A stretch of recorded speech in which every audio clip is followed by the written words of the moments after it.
네, 사실은 청와대 정무특보 하실 때 꼭 모시고 싶었는데요. 지난 4일 공식적으로 22대 후반기 국회의장 선거에 도전하셨습니다. 조정식 더불어민주당 국회의원 저희 스튜디오에 나와 계십니다. 어서 오십시오. 네, 반갑습니다. 네. 우리 장윤선의 취재 편의점 오늘 이렇게 네. 그 애청자 여러분들 뵙고 네. 출연하게 돼서 네. 굉장히 영광이고 기쁘게 생각합니다. 저야말로 너무 기쁩니다. 사실은 정말 진작부터 정말 너무너무 모시고 네. 싶었는데 이제야 모시게 되어서 한편으로는 살짝 서운하고요. 예. 아, 죄송합니다. 근데 유튜브 잘 안 하시죠? 유튜브 방송. 유튜브 방송을 네, 이제 뭐 고정 출연하시거나 고정 출연하는 건 아니고요. 이제 네. 가끔 이제 나가죠. 가끔. 예. 예. 이제는 자주 나오셔야 됩니다. 알겠습니다. 예, 유튜브 뉴미디어 시대이기 때문에 네. 특히 예, 국회의장님이 되신다면 반드시 이번 주에 첫 번째로 나옵니다. 그러니까요. 네. 그래서 영광입니다. 네, 저희가 취재 첫 편의점에 번째로 네. 너무 감사드립니다. 종이신문하고는 인터뷰를 좀 하셨어요. 네, 그 네. 인터뷰를 통해서 여의도 정치인 조정식의 마지막 소명이다라는 네, 말씀 네. 주셨습니다. 네. 왜 지금 조정식입니까?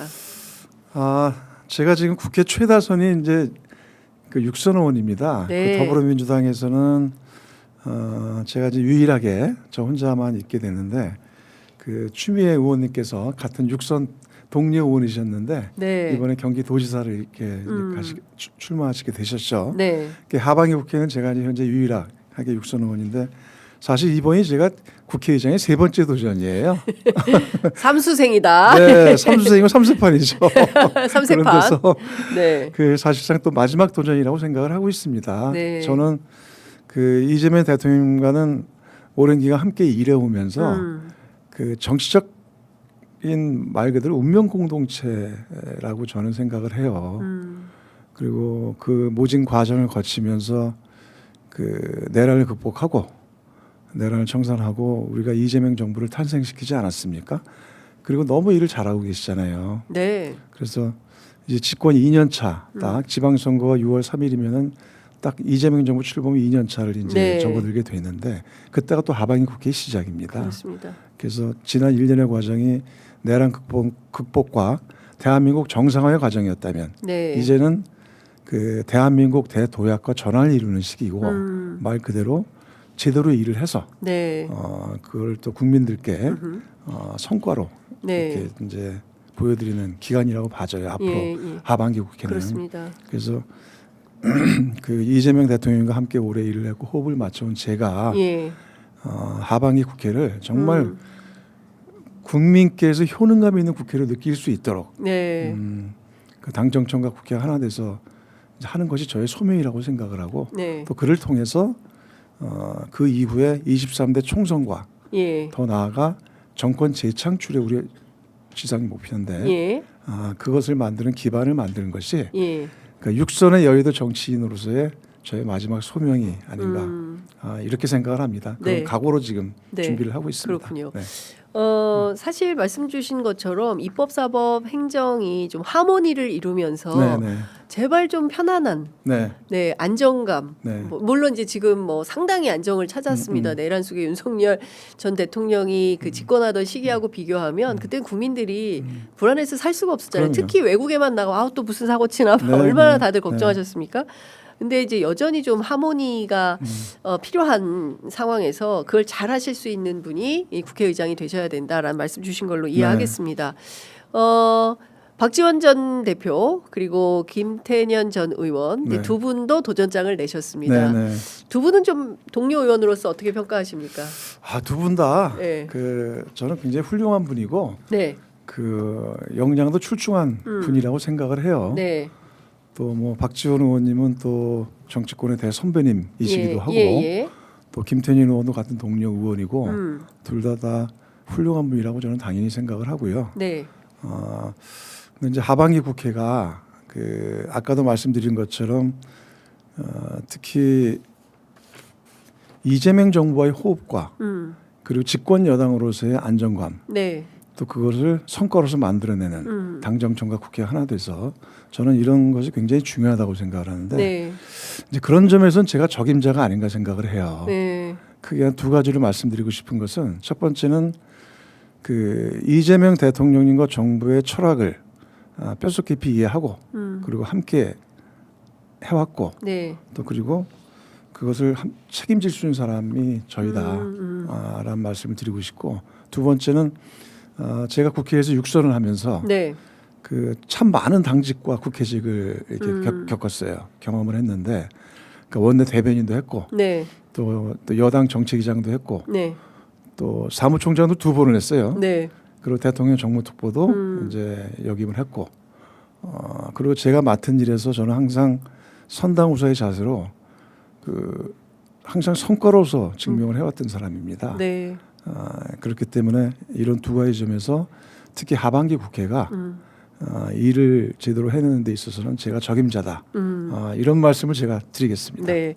그 말씀 주신 대로 22대 국회에서 특히 이제 후반 전반기는 끝나고 이제 후반기에서 해야 되는 가장 큰 일, 제일 먼저 해야 되는 일은 어떤 일이라고 생각하십니까? 무엇보다 첫 번째는 예. 원구성 빨리 하는 겁니다. 원구성. 네. 예. 그 6월 지방선거가 끝나고 사실 하반기 국회가 바로 6월 1일부터 시작을 하거든요. 근데 역대의 지난 20대, 21대 지금 예. 22대니까요. 예. 보면은 원구성하는데 2달 걸렸어요. 아유, 너무 길었네요. 너무 길죠. 예. 그거 뭐 협상한다고 질질 끌다가 네. 결국은 이제 거의 7월 하순 돼 가지고 예. 그때 국회의장 선출하고 원구성했거든요. 아이고. 예. 이제 근데 그러다 보니까 어떻게 되냐면은 국회 운영이 2달을 까먹어요. 네. 그렇죠. 개점 휴업하는 거예요. 개정 휴업. 그리고 8월 되면은 또 잠깐 좀 또 쉬어야 되잖아요. 그리고 8월 말에 결산국회 한다고 열었다가 9월 정기국회가 들어가서야 이제 제대로. 제대로 대정부 질의하고 각 부처 업무 보고 받고 그리고 또 교섭단체 대표 연설하고 그렇게 좀 가동되다가 또 상임위 좀 하다가 또 10월 되면 한 달 동안 국정감사합니다. 그렇습니다. 11월 달은 또 예산국회 해요. 그러면 결국 12월에 가서야 입법국회가 열리게 돼요.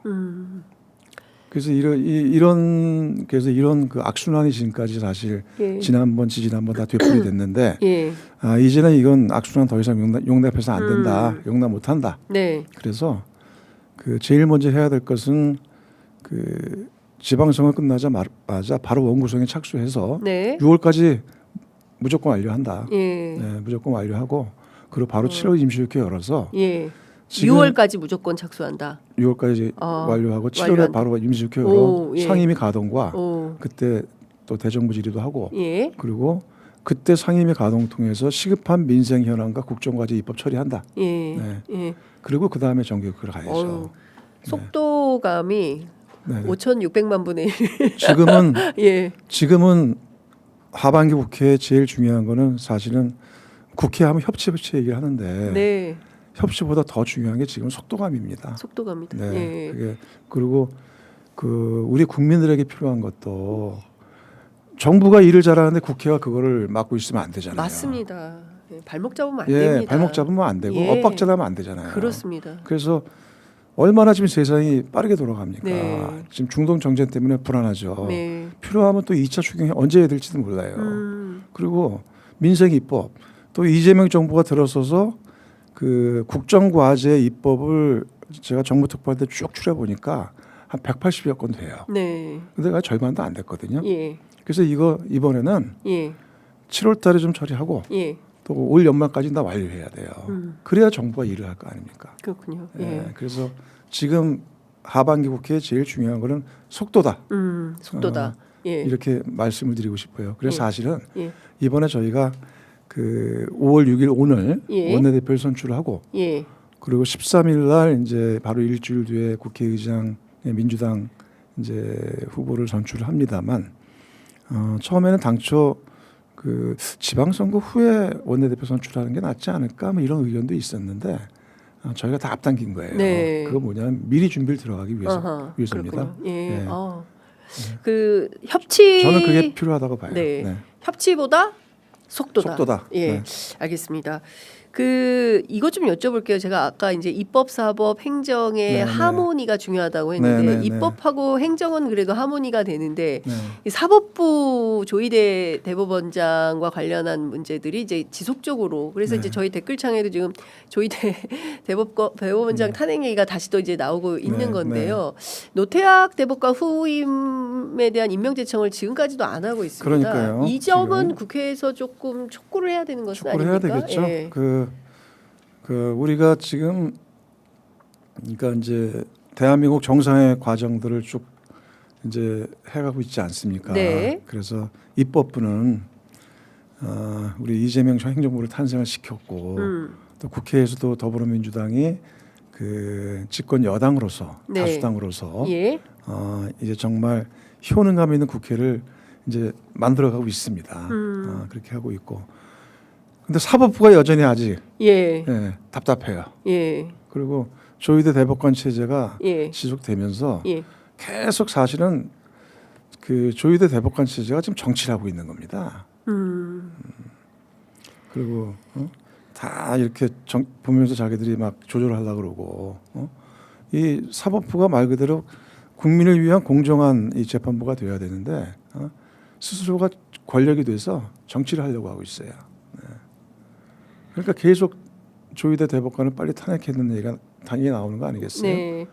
그 조희대 대법원장 탄핵에 대해서는 좀 어떤 입장이세요? 신중론이십니까? 아니면 적극적으로 빠르게 처리해야 된다는 입장이십니까? 지금은 현재 지방선거 국면이니까 예. 지방선거 국면 끝나고 예. 또 그동안 미진했던 사법개혁안들을 저희가 처리를 해야 될 텐데 예. 이제 제도적 개혁을 하고 있지 않습니까? 예.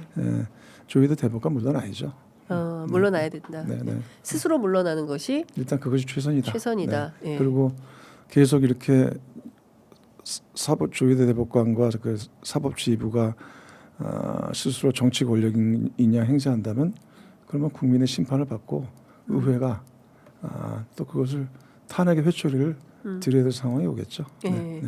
그 오늘 아침 충격적인 소식이 전해졌습니다. 도이치모터스 주가 조작 의혹 사건에 대해서 지난 4월 28일 4년형의 유죄 판결을 내렸던 신정호 판사가 숨진 채 발견이 됐는데요. 그 서울 고법 건물에서 추락사한 네, 네, 걸로 네. 전해지고 있고 현장에서는 유서가 발견이 됐습니다. 어떻게 보십니까? 네. 제가 아직 그 자세한 내용을 보진 못했는데 참 네. 굉장히 안타까운 일이죠. 그 무엇보다 이제 저 1심에서 네. 1년 8개월을 받았던 김건희 씨에게 이 올려서 대개는 이제 항소심에서 깎이는데 그렇죠. 항소심에서 오히려 올려져서 4년형을 선고해서 좀 약하긴 하지만 그래도 잘된 판결이다. 그리고 판결문 내용이 최선을 다해서 그 판결을 한 거죠. 그렇습니다. 네. 내용이 굉장히 좋다라는 평가를 받았는데 이분이 느닷없이 오늘 오전 1시에 사망한 것으로 확인이 되어서 많은 분들께서 지금 충격 속에 네. 도대체 이 사건이 어떻게 된 건지 과연 왜 그렇게 그 사망에 이르게 됐는지 또 그 과정에서 어떤 막 네. 주변의 압박이나 뭐 이런 것들은 없었는지 네. 그래서 또 아니면 어떤 연유에서 그런 건지 예. 이에 대해서는 좀 더 좀 확인해 보고 좀 예. 밝혀야 되지 않을까 싶습니다. 근데 우리 사회에서 정말 그 올바른 판결, 물론 아직까지는 정확한 사실 확인이 이제 되어지지 않았지만 그것 때문에 예를 들어서 주변에 어떤 압박이 있었다라고 하면 이거 진짜 그러면 예, 있을 우리 수 없는 사회가 일이죠. 정말 정말 다시 돌아봐야 되는 그런 네, 일이 네. 아닌가라는 생각이 좀 듭니다. 자, 이번 국회의장 민주당 후보들은 당원이 20% 네. 투표 권한이 있습니다. 네, 그렇죠. 어제 박지원 후보 얘기를 들어보니까 이게 국회의원 30명에 해당한다. 네, 네. 30표다. 그래서 굉장히 중요하다. 네, 네. 이렇게 주장을 하셨는데 나는 이런 점에서 더불어민주당 당원들에게 소구력이 있다. 네. 어떤 걸 강조하시겠습니까? 먼저 이번 당원 투표가 20%가 네. 국회의장 선거에 처음으로 도입이 됐어요. 그렇습니다. 네. 지난번에 원내대표 선거 때는 이제 한 차례 하긴 했습니다만, 네. 저는 이건 뭐 당연히 그 민주당 출신의 국회의장을 뽑는 거기 때문에 네. 당원의 뜻이 당연히 반영돼야 한다고 생각을 하고, 네.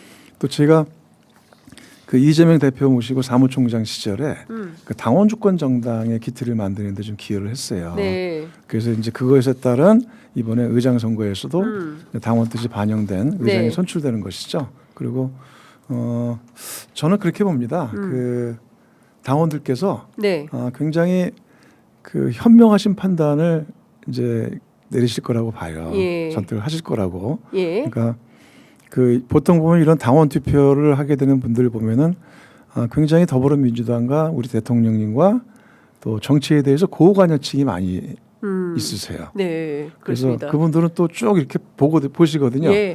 유튜브도 많이 보십니다. 유튜브도 많이 보시고 예. 또 언론도 또 예. 언론보다 우리 유튜브 더 많이 보시죠 요즘에. 예. 아유 요새는 속보가 댓글이 제일 빠릅니다. 네네. 예. 그래서 그러면서 과연 그 이재명 정부와 함께 호흡 맞춰서 하반기 국회를 잘 이끌어갈 사람이 누굴까? 저는 그게 굉장히 중요한 그 관전 선택의 포인트다. 포인트가 될 거라고 봐요. 네. 그런 누가 데서 이재명 대통령과 함께 할 거냐? 파트너냐? 네. 그리고 말 그대로 저도 이번에 그 국회의장 출마를 하면서 제가 만드는 국회, 제가 하고자 하는 국회는 국민 주권 국회다라는 말씀을 드렸어요. 예. 네. 그러니까 더불어민주당이 국민 주권 정당이고 이재명 정부가 국민 주권 정부이고 네. 그 시대를 연 거 아닙니까? 그럼 이제 국회도 예. 국민 주권 국회가 돼야죠.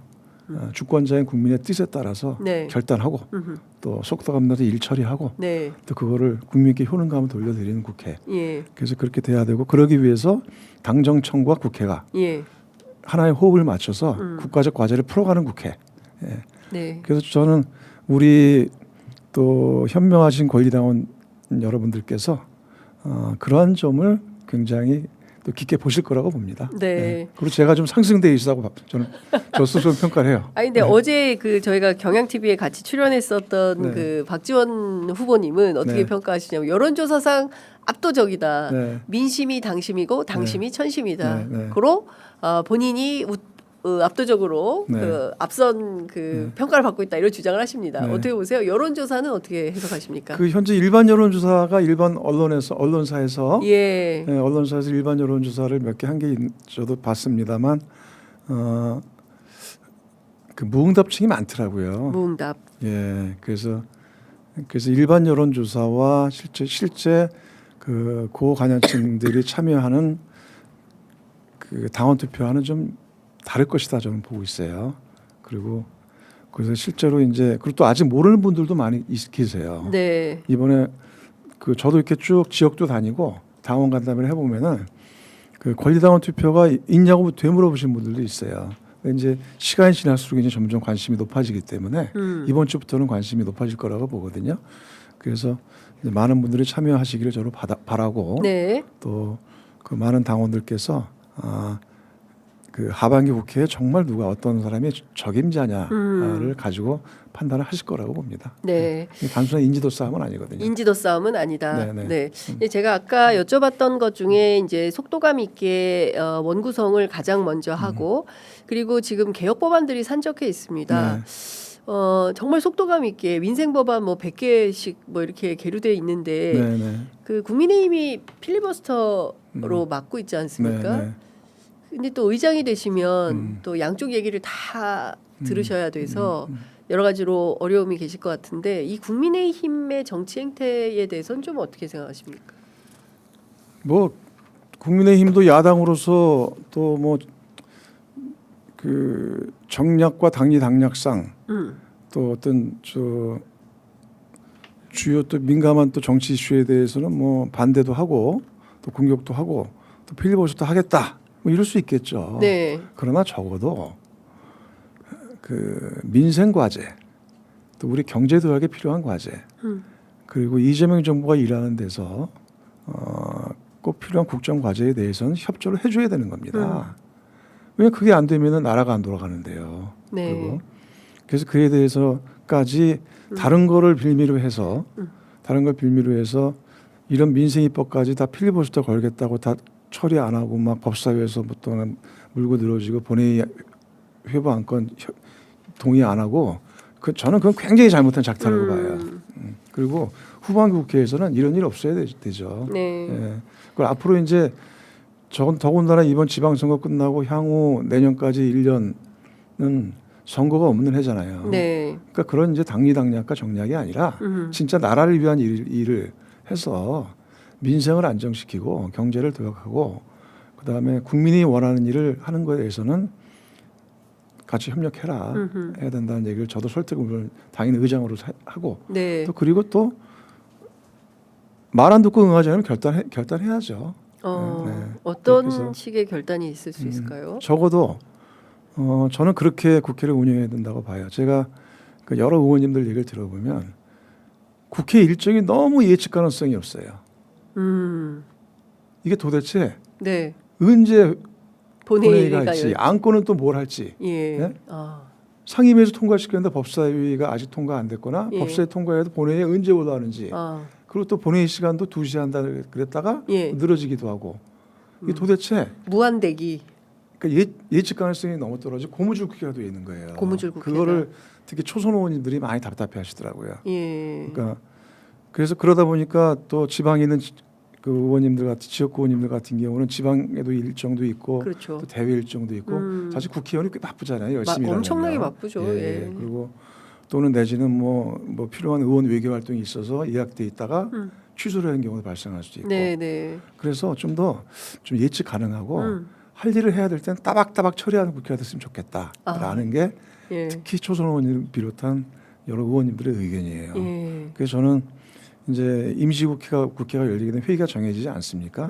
그럼 매주 목요일 날 본회의를 열도록 하고 네. 그리고 그달에 처리된 민생과제 입법과 각 상임위 통과 법안은 그달 내에 다 본회의 처리를 한다. 오. 예. 예. 그렇게 해서 매월 마지막 주는 뭐 예컨대 예. 민생 주간 그 입법 정해서. 주간으로 정한다라든가 해서 그렇게 국회를 운영하다 합니다. 어. 그래야지 이게 예측 가능한 예측도 국회. 가능하고 예. 또 그거에다가 의원들도 예. 의원님들도 편하고 국민들이 보기에도 예. 아, 일 잘하고 시원하다고 보고 그렇죠. 이재명 정부에도 도움이 되고 예. 이렇게 따박따박 일 처리를 예. 그리고 그런 발목 잡는 거에 대한 단호하게 결단하고 알겠습니다. 저는 그런 국회의원이 돼야 된다고 봅니다. 그 국민의힘에서 네. 지속적으로 이제 그 프레임을 짜고 있는 게 이른바 이제 공소 취소 특검이라는 네, 네, 겁니다. 뭐 마치 이재명 대통령의 개인의 죄를 지우려고 국정조사도 하고 특검도 발동하는 것처럼 이렇게 주장을 하고 있는데 그래서 그런지 청와대 그 홍익표 정무수석이 이 특검법과 관련해서는 구체적 시기나 절차에 대해서는 여당인 민주당이 국민적 의견 수렴 수기 과정 거쳐서 판단해 달라라는 대통령의 뜻을 전하셨습니다. 네. 어떻게 보세요? 이 특검 언제 어떻게 하는 게 좋겠다고 보십니까? 분명한 것은 분명하게 말씀드릴 것은 특검은 반드시 해야 됩니다. 네. 그리고 이번 저도 제가 이제 대통령 정무특보를 엊그제 이제 사임을 했습니다만 그 정무특보를 하면서 그때 이제 공소취소 문제라든가 그다음에 공소취소 모임도 제가 함께 했었고 그리고 그다음에 그것을 그 국정조사로 연결을 시켜서 지금 한 달 동안 국조팀이 굉장히 열심히 잘했잖아요. 네. 그걸 통해서 이 많은 의혹들이 그 조작 수사와 기소에 대한 많은 의혹들이 양파 껍질 벗기도 하나씩 다 드러났어요. 맞습니다. 예. 그럼 이제 이걸 갖다가 제대로 된 수사. 근데 이제 검찰에 못 맡깁니다 지금. 그 특검을 통해서 예. 실체적 진실을 규명하고 처벌할 수 있도록 해야 돼요. 예. 그래서 이 특검은 반드시 해야 되는 거고 꼭 필요한 것이다라는 것을 분명히 말씀을 드리고 다만 이제 특검을 이제 법안이 발의돼 있죠. 네네. 그리고 공소 취소 당연히 특검이 할 수 있는 거죠. 그 최상병 해병 특검 때도 공소 취소 특검권을 줬어요. 네. 특검에 예. 할 수 있는 거죠. 예. 그거 갖다가 기존에 했던 그 검사들에게 다시 맡길 겁니다. 그건 안 되는 네. 얘기죠. 예. 그래서 실체가 밝혀지면 예. 그거에 따라 벌을 받아야 되고 공소 취소도 해야죠. 네. 그것이 정의 아니겠어요? 그렇습니다. 네. 그리고 다만 이제 그 특검을 이제 국회에 통과시키고 들어가는 시기에 대해서는 예. 지금 지방선거를 앞두고 있고 또 각자 다 이제 지방선거에 전념을 하고 있으니까 그러니까 이런 문제에 대해서는 좀 더 시기적으로 당에서 좀 판단을 해서 탄력적으로 한번 검토해 보자. 네. 이제 그런 거죠. 예, 네. 그렇군요. 그 보안 수사권 문제와 관련해서 네, 그 네. 검찰 얘기 좀 나왔으니까 여쭤보면 이제 형사소송법 개정 네, 네. 안과 관련해서 네. 아마도 이제 22대 그 하반기 국회에서 이걸 처리를 해야 될 것 같은데요. 의원님께서는 보안 수사권에 대해서는 어떤 입장이십니까? 보안 수사권은 그 물론 여러 가지 의견이 있고 지방선거 이후에 또 이제 그에 대해서 현재 이제 당정청과 당론을 모아서 결정하겠습니다만 네. 보안 수사권은 수사 기소 분리의 원칙에 따라서 도입하지 않는 게 맞겠죠. 네, 알겠습니다.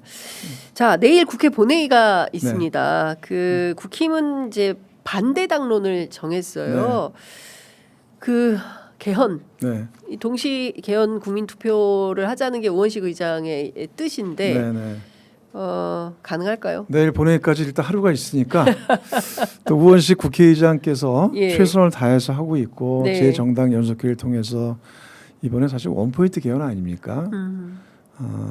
그래서 꼭 됐으면 좋겠는데 네. 됐으면 좋겠어요.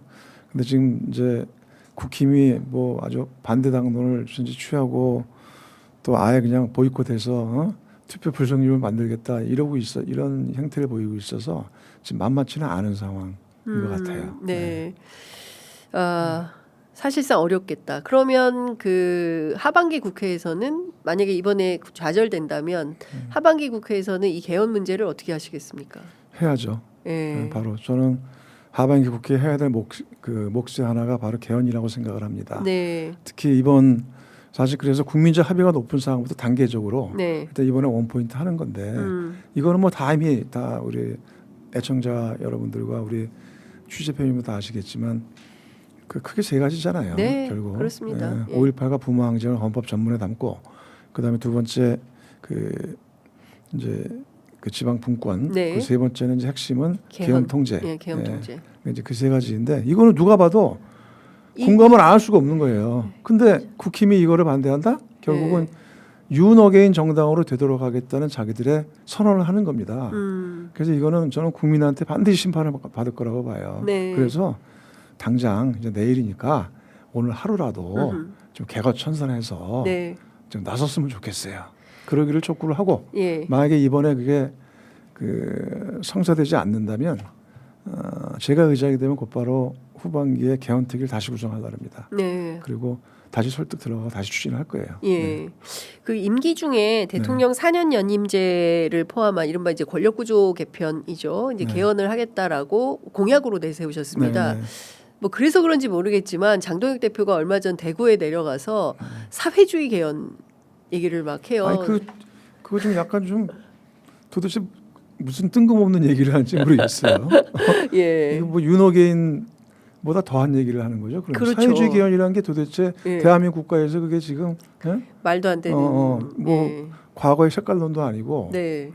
아니 그 더불어민주당은 이미 4년 연임제이자 또 그다음에 또 국회의 기능 강화를 위한 감사원 위원 등등의 그거를 네. 벌써 지난 대선 그 전에 대선 맞습니다. 오래 전부터 저희는 당론으로 돼 있는 거고 예. 많은 헌법학자와 사회적 공감대가 그렇다는 걸 가지고 우리 정리를 해놨어요. 네. 그럼 자기들의 안을 얘기를 해야지. 예. 예. 대안을 얘기를 해야지. 자기들 대안을 얘기하고서 예. 진지하게 토론을 해야지. 예. 근데 그걸 갖다가 밑도 끝도 없이 갑자기 색깔론을 몰아가요? 예. 그러니까 장동혁 대표와 국민의힘이 저렇게 콩가루 집안일을 계속하고 있는 거 아니겠어요? 네. 예. 콩가루 집안이 돼버렸다라는 말씀 주셨습니다. 이제 시간이 다 돼서 마무리를 해야 되는데요. 정진석 전 비서실장의 출마 문제가 뜨거운 감자가 네, 네. 되고 있습니다. 네. 뭐 김태흠 전 지사 같은 경우에는 음.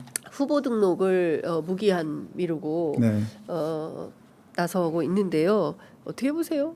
아이고 그 사실 저는 좀 한심하다고 생각해요.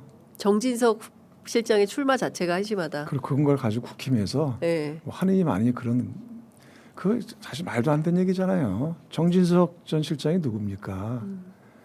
그러니까 윤석열의 비서실장을 했잖아요. 그렇습니다. 예. 그리고 말 그대로 이번 내란 사태의 예. 주요 관여자 예. 내지는 뭐 그 연관자 아니겠어요? 그렇습니다. 예. 그런 사람을 다시 지금 보궐선거에 출마를 하겠다는 것 자체가 예. 국민에 대한 모독이고 음. 예.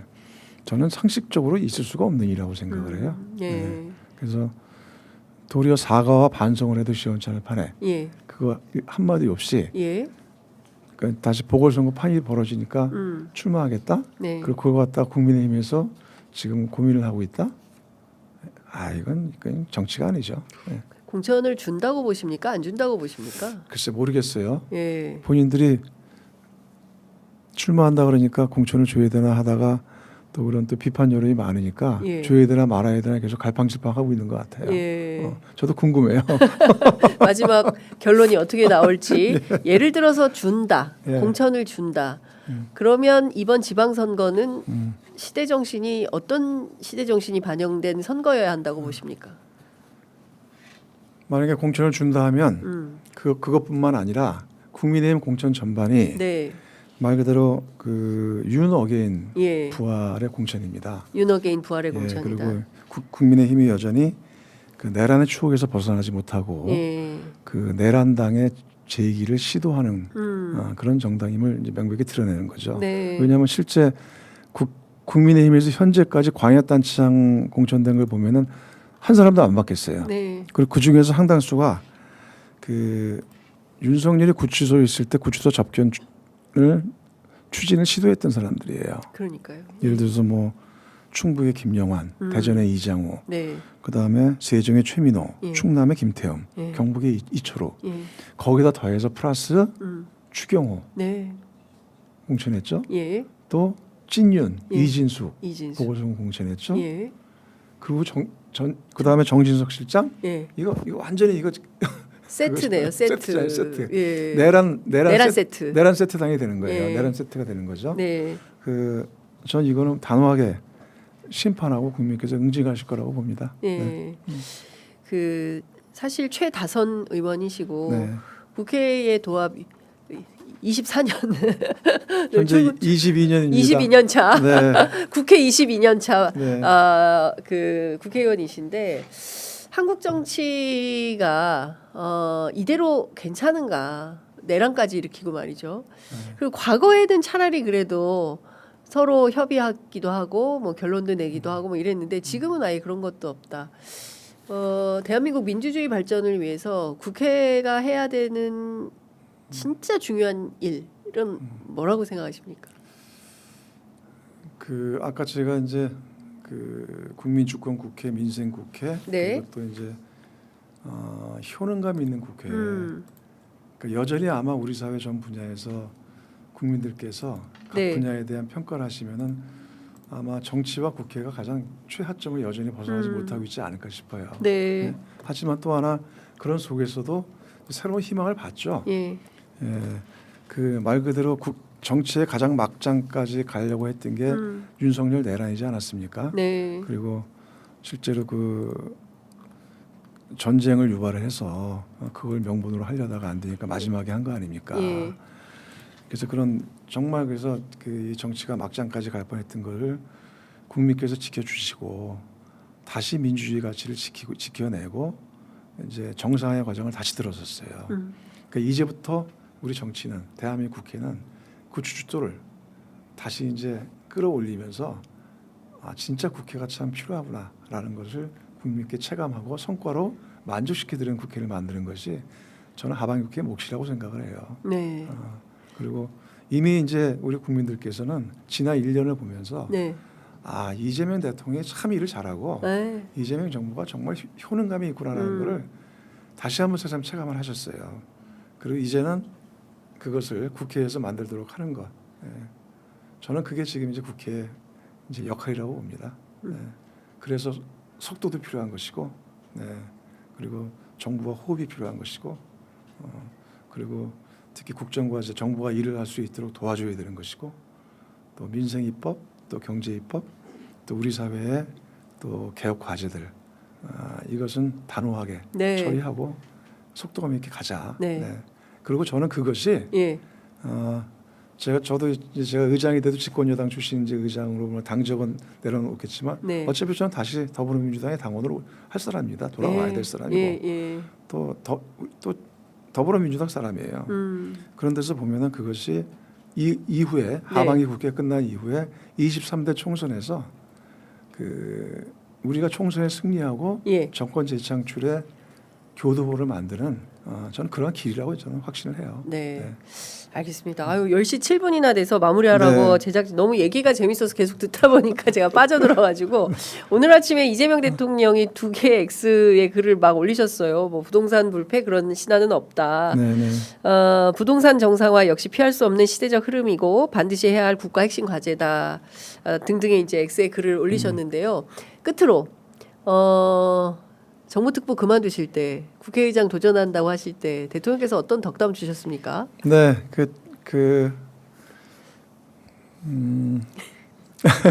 대통령이 나눈 말씀을 예. 네, 제가 직접 말씀드리기보다는 그 정무특보 사임을 이제 그 전날 이렇게 이제 물론 그 전에 이제 말씀을 드렸죠. 네. 그리고 이제 공식으로 사임한다는 것을 제가 SNS에 올렸을 때 대통령께서 바로 X에다가 네.